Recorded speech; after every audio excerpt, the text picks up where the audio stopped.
Hi, aloha, and welcome to the Empowered Empath podcast. My name is Jennifer O'Neill. And I'm Michelle Schneider, giving you a friendly reminder that if you like today's podcast, so please give the video a like and subscribe if you haven't already. Yes, and we're having some technical difficulties apparently with being blurry or things happening. So if you see that, just ignore it. It typically happens when I'm getting ready to publish a class, a book. There's all kinds of spirit interference, which will also go with the podcast of today. I want to talk about spiritual development and basically why. Why do you want to develop your spiritual senses?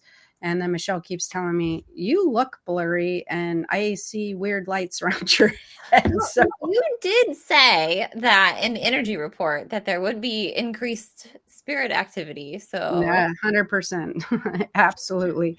So that being said, I've had a lot of questions recently, either from clients or I guess clients would ask me because people are asking them, why would you spend money to develop your spiritual senses? Why would you get into spiritual development?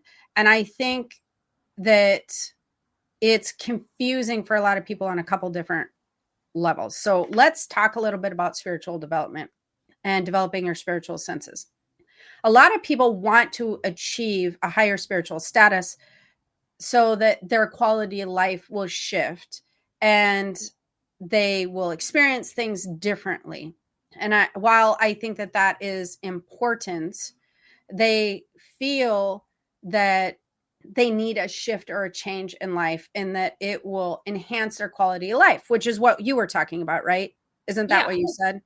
Yeah. That I think, people want to feel like their intuition is on point. They want to increase their intuition because we want to use it as a guide. We want to feel like we can use it as a tool to help enhance our lives. mm-hmm. Right. And what you were saying earlier, I think, is also important, which was you were talking about when you did you say when you were born, you thought that Oh, before we hopped on the podcast, I yes, was like, I used to have a thought when I was younger. I was like, you were either born psychic or you weren't. Like, you either had it or you didn't. And there right, wasn't any way to improve upon that. right. Well, I think that we want to talk about the improving upon first. That is not true that you cannot improve upon it. So hopefully most people who've listened to the podcast or have listened to me so far understand that that is not true. And we'll kind of get into that a little bit. But yes, I think that what draws people into spirituality and wanting to develop on a spiritual level is a lot of different things. I think it's having a calmer lifestyle, peaceful lifestyle, feeling more fulfilled, quality of life enhancement, that sort of thing. And I think that there's also a sense of power, I think, that comes with that people want to feel like they have more control or more knowledge of what might come in their life or more of a powerful guidance system. And that is true in a lot of different aspects when you do develop your spiritual senses. It does pull a side of yourself forward that becomes more dominant, which would be the spiritual body. The spiritual body becomes more dominant. And when it does, you tap into an energetic power, spiritual trust that you lack when your physical body is dominant, you know? And when your physical body is dominant, it makes you feel fearful, helpless, worried, and fragile to a point because you start to feel like life is happening to you and you have no control. There's nothing you can do about it. You are subject to all these different moving parts that you just happen to fall in this barrel with. And the building blocks will fall where they may. You may get some things that you want, you may not. And that's not really how things work. That's a physically based mindset. That is not things that is not how things actually work. And when you start to tune into your spiritual body and you work with spiritual development, you begin to not only learn just from a knowledge standpoint that that's not how things work, but you begin to witness things within your own personal experience that reflect that's not how things work. And when you work within your own personal guidance system, like you were talking about, you again start to see things that reflect that guidance system's on point. That's steering me a direction that I never would have went. That has information that my brain doesn't have access to. There's something to this. And I think that that's the huge draw is people want to experience it. And it's also the draw of experiencing it when you start to go down that route. Does that make sense? Yeah, it does. Yeah. So developing on a spiritual level, however, I also feel like to your point of I felt like some people had it and other people didn't. I think that people don't realize that takes training. And when you don't realize it takes training, I think that you can fall within that mindset very easily because you can start going, well, I know people who have this intuitive ability, and I know people who have a psychic ability or mediumship, or they have thoughts or feelings and things that happen to them. And I've just never had that. I'm not one of those people. I think that they can fall within that mindset, and then it can feel very frustrating and discouraging and make you not want to do that. Yeah, I would say that the funny thing though is growing up, I did feel like, I would know things before they happen. I would have all these like intuitive hit, but I'd be like, I'm not psychic. That's not me. Like I didn't like connect those dots really. So it If wasn't I like had $1 for every time that somebody said, I have no abilities, I'm not psychic, I'm not me, I can't do this, and I'm like,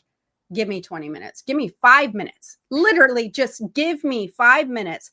I definitely can prove you wrong in 1 hour. Like if I had I would never have to work again. I would be like incredibly rich because people say that all the time. And I like that you brought that up because I do think that that is a very common mindset that well, that's not me, or I can't do that because they like I'm want, not special. Like that's yes, it was more of like how I felt. yes. And I think that they see other people that have polished that ability and that skill or have spent many years training, and they compare themselves to those people. And that's not a fair way to compare yourself. And how I would like to explain that to people is if you are interested in developing your spiritual senses and spiritual development as a whole, what I don't care what the reason is, whether you want to be a healer, you're drawn to it, you just want to enhance your life, you need a change, nothing's working for you, you would like a more clear compass, you're tired of the way that things are going. No matter what your reasoning is, you will need to train your spiritual senses. You are not just going to understand how to work with those. And the way I explain that to people is I think that people often forget how long that they worked with their physical body to get it to do the things that it does. We've been an adult for so long in our life that we're like thinking, oh, yeah, but I mean, yeah, you just naturally learn to walk and crawl and eat and whatever. You know how many months and years that people have worked with you as a baby, as a small child, to teach you how to speak, to teach you language, to teach you how to balance. I mean, you're working on balance with your babies, when they're a couple months old, you're holding them up on your lap, you're allowing them to balance a little bit, walking, talking, all of the things. You are working on these for, anywhere from a year to 2 years every single day. You're working on developing your physical abilities every day of your life for 1 to 2 years. And then you continue. You don't just stop at age 2. You Yeah, I get mean, just think about athletes. I mean, right. Simone Biles didn't come out of the womb doing No, handsprings. Like, that took years to become an Olympic gymnast. right. So most people have developed their physicality for most of your entire life. You get better at it in your teenage years. When you're 7, when you're 10, and when you're whatever, you're learning how far you can run and jump. You're learning how fast you can go. You're learning to spell better. You're teaching your brain how to work with your hands. When you're a baby, you're just shoving things in your mouth. You're shoving crayons in there. You're shoving baby toys. If there's a bug, you'd pick it up and shove it in your mouth. And you have adults going, "No, don't do that. Don't stick that in your mouth. What are you doing? No, that's bad." Well, I feel like the same happens on a spiritual level. Everybody is just shoving things in their mouth, going, "Well, this isn't working. Clearly, this is not working." No, because you ate 10 crayons. It's not working. You don't understand. Don't put the crayons in your mouth. You need to understand how to work with your spiritual senses. So, a lot of times, what people think is working with their intuition, working with their psychic ability, clearing up their spiritual compass, they're not doing it properly. I would bet more often than not, absolutely, if you feel like you're not developing properly, if you do not feel like you have a skill, and of course, you remember times in your life where you've had this hit and that hit, you are not working with your skill properly. You are not learning proper techniques. You are not learning how your spiritual senses work. Everybody assumes that your spiritual senses, which let's talk about, you have your all the clairs, the clairvoyance, the clairaudience, that sort of thing. For those people who do not know what it is, I want to talk very simple, basic terms, which is clear seeing, clear hearing, touching, smelling, all of these, feeling. These are Knowing. all knowing. These are all part of your spiritual senses. All of these things, being able to tune in to aspects of your spiritual body that are very similar to aspects of your physical body. And they're there for a reason. But you had to teach your brain how to work with your fingers, your toes, your balance. There was a process where your brain learned what to do, not to touch hot or maybe even severe cold, but that there was temperature differences, how to balance, how not to fall over, how to run, how to walk. Your brain learned this with you, with your consciousness. It learned it together. And how many years have you spent developing your spirituality, your spiritual senses? I'll just ask you, when you were younger, how many years did you? 0. Right. How many years do you feel like you spent in your adult life? You were asking me to do math? What's 2017? I say 2017 was about the year that I was like, But "Hey." so that's like 7 years. You've spent Yeah. 7 years actively working in developing your spiritual dictionary. You spent this actively learning how to develop your skills. And I have to tell you, even when you attended the retreat in October, you came in going, "Yeah, I'm not really sure I really have any abilities. I'm not really sure why I'm here." So, I mean, that was still 6 years. Okay. So 6 years. Now you left a totally different person. Am I wrong? No, Right? you're not wrong. Yeah, it's okay. So you left understanding, and your abilities have then developed even way more vastly, I would say. Do you think? I just feel like everything that I've been learning, whether Mhm. it's about myself or like even some of the practicing that I've been doing, I would say things are developing. Right. But I would say way more rapidly, Yes. clearly from then. That being said, there are points that also happens where you gain knowledge, you're reading everything that you can read, you're listening to podcasts, you're practicing different techniques. There is a point that if you do want to get into like the healing field or you want to develop your skill to the best of your ability, that you may potentially need a teacher or training. That's the route that you went. That's the route that many of my clients have gone. Clearly, they tried for a number of years to develop it on their own, and then they ended up with a mentor, myself, or other people, and then myself. That's what you do. You invest in your skills so that you can gain the knowledge on how to practice these techniques properly, and you can get proper feedback. That's very, very important. I think that people just assume if you read and listen to podcasts and practice techniques, they're just going to develop to the degree that they want to. You will, to a point, but it depends on what your end game is. What's your end game? What's your end goal?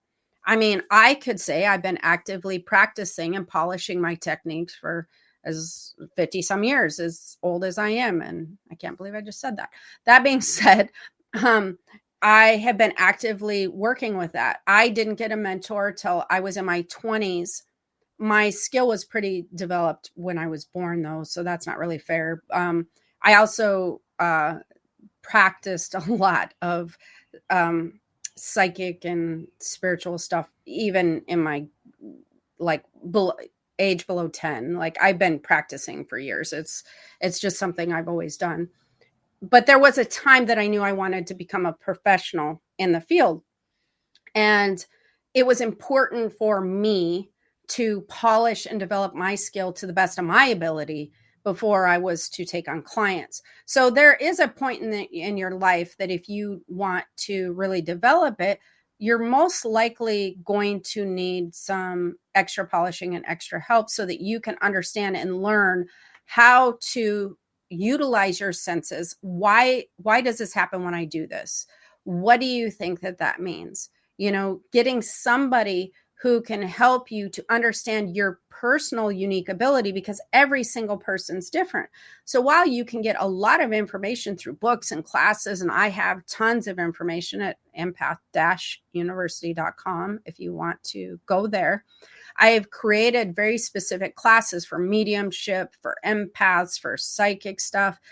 You can develop a lot of your abilities through classes, but then you can also do mentorship and training. So there's books, there's podcasts, there's classes, there's mentors, and all of those are good. So it's just going to depend upon who it is, or not who it is, how far that you would like to develop your ability. Where do you want to stop? What's your end game as far as that goes?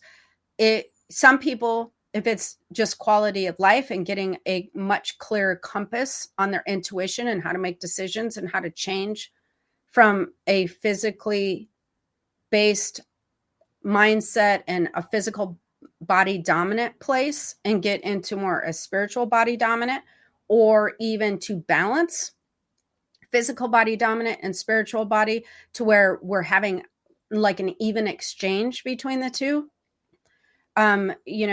How that's going to work for you may differ. I just want people not to get frustrated when they feel like, well, I can't get that far. If you feel that way, you need to ask yourself, how much time have you invested? Has it been months? Has it been weeks? Has it been years? If it's been years, have you found a teacher? Have you done classes? Or have you just done some online reading and books and things of that nature? Because I would say the first steps are experimenting. Second steps would be like podcasts and books and things of that nature. The next steps would be classes and or mentorship, and then retreats, like intensive retreats. So that would be the steps that you would want to take if you want to really polish. If you're kind of in the initial stages, I think podcasts such as this, or like I said, I have tons of books out there. That would be a good place to go. And then if you want to develop further, classes are going to be really good. If you're interested in what I do, empath-university.com, or whatever classes of whoever that you like out there would be a good thing to do. Then if you want to go further, mentorship and or intensive retreats, which I also do, but I'm sure a lot of other people do as well. So That would be the process, but do understand there is a process. So you need to go, what's my end game? Number one, how long have I been working on this? Weeks, months, years. Number two, if you feel stuck and you want to develop further, then you need somebody in your life who can help you with that, whether it be a teacher or classes or things of that nature.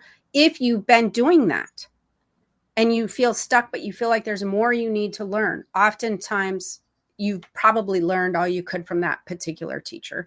So you may need a new teacher and or personal mentorship. And then you should, by that time, you should have a pretty good indication of what you're going to do with that gift. And you should be utilizing it for both. You should be utilizing it as your spiritual compass. You should be utilizing it as quality of life. While you do those things, you are training your brain, just like you did when you were a child, to work within your spiritual senses. You are training your brain to recognize your spiritual body when it becomes dominant. When your spiritual body dominant, your brain will recognize that and it can work within that realm of possibilities. You already know how to work with a physical body dominant nature. You already got that. You know what to do. So we need to give our brain information on how to work within spiritual body dominant times. You don't always stay in one or the other necessarily for long periods of times. You might even switch throughout the day, but you need to have more of a gauge. Do you have Yeah. anything to add to that or questions or? I was gonna throw a wrench You're in almost there. like, you're almost like, what? Okay. And then you throw a wrench. Yes. Throw a wrench. Love Well, you're wrench. talking a lot about the physical body and the spiritual body. What Mhm. about the emotional body? Where does that fold into That, the mix somewhere? yeah. Well, it does fold into the mix because we have three bodies. We have the mind, body, spirit. People do not realize the mind part of the mind, body, spirit triangle. They know that spirit is spiritual body, body is physical body. They often don't realize that mind is the emotional body. It's not the mind, it's not the brain. And that confuses a lot of people. So we do have physical body, emotional body, spiritual body.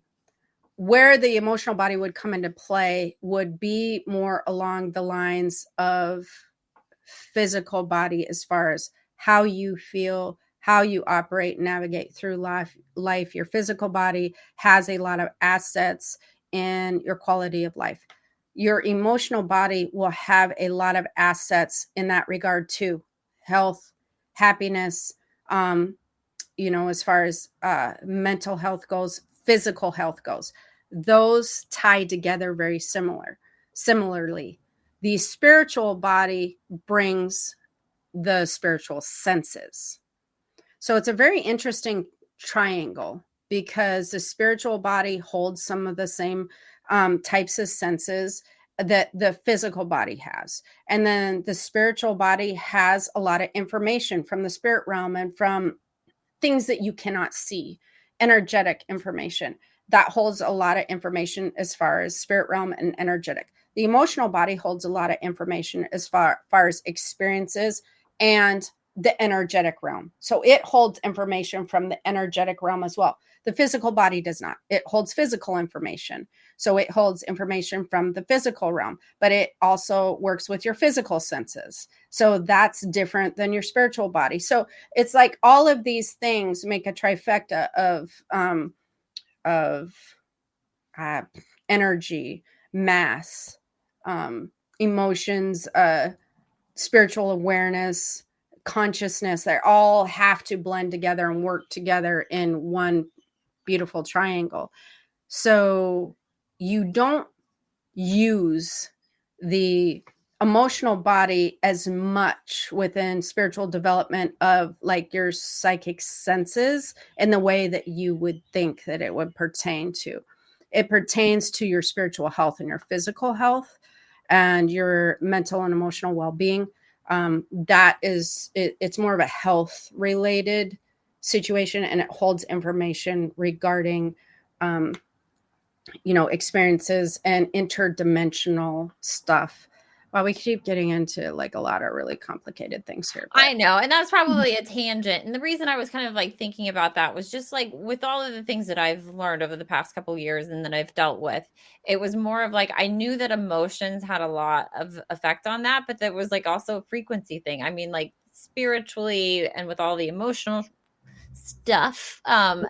that I was experiencing, I was just kind of interested in how those were kind of playing Well, through. yeah, it can cause you to be clouded and it can cause you to be clear as well. So the emotional body would hold a lot of those components to it as well. So when you work on developing your spiritual senses, you will have to do some clearing within that energetic body. That's going to have to happen to gain clarity and to release the fog and whatnot of being physical and being physical most of your life, being in survival mode most of your life. That's going to bridge the gap between your physical body and your spiritual body. It's going to kind of, you know, keep all the components together. But your physical body is based on a lot of physical information. Your spiritual body is based on a lot of spiritual information. The emotional body is going to hold a lot of those experiences in both realms together. It's going to blend everything nicely. It's going to be the glue in a sense. So there will have to be, if you want to develop nicely and properly, you will have to visit those areas within your energetic and do some clear up, cleaning up some blocks, doing some things like that. But if you get to a good teacher and you're working with certain classes, that teacher is going to help you with that or point that out if that's what you need to do. Maybe you've done some of that work on your own and maybe you've come into that teacher more clear. Maybe you haven't, but that will cause some fogginess when it comes to, yeah, I can't do this. I don't know what I'm doing. I can't develop. So Yeah. that is a good point as far as that goes. So I think just understanding how long it can take to train yourself. I feel that people can get frustrated really easily. And like I said, if I had $1 for everybody that came to me and was just like, yeah, I don't know. I really can't do this. And I'm like, oh my gosh, yes, you can. And they're always like, so like, really? Like, you think? I'm like, 100% no, you can. And they're so dumbfounded by my confidence. They're just like, wow, okay, like she believes in me like wholeheartedly. And then I'm like, yeah, I do. I know how this works. Done this a few times. Well, yeah, it's Yeah. just everybody is born with this ability. It's up to you to really go after and refine it. Right, it is. But that's where the podcast comes in because I don't think that people realize the process and they're just expecting that they have certain information. You cannot get to be a professional healer by just listening to some podcasts and reading some books. That's just not going to get you as polished as you want to be. That's not going to work. There's a process. Podcasts are great, books are wonderful, all those things are wonderful, then classes, but somewhere you got to figure out, where do you want that skill to go? What's your end game? Like I was talking about. And the end game, as far as mentor and all that, that also can be just for your personal, you know, experience or personal life experience and learning how to live within a physical dominant community, physically dominantly based, um, earth, house, community, whatever.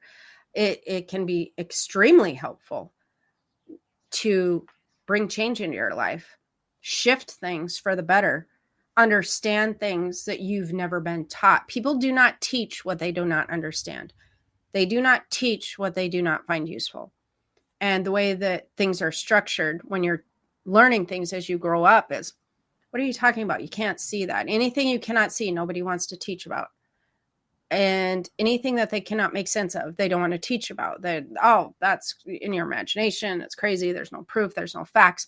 That's not even true. There's a technique, like I was telling you, there's a technique that I use that actually gives proof to energetic experiences, things that you cannot see. It creates a physical reality out of them. And that's where, like I said, finding a good teacher does, is understanding and learning that. And then your brain's like, ooh, okay, no, that is real, that really happened, so there's techniques to that.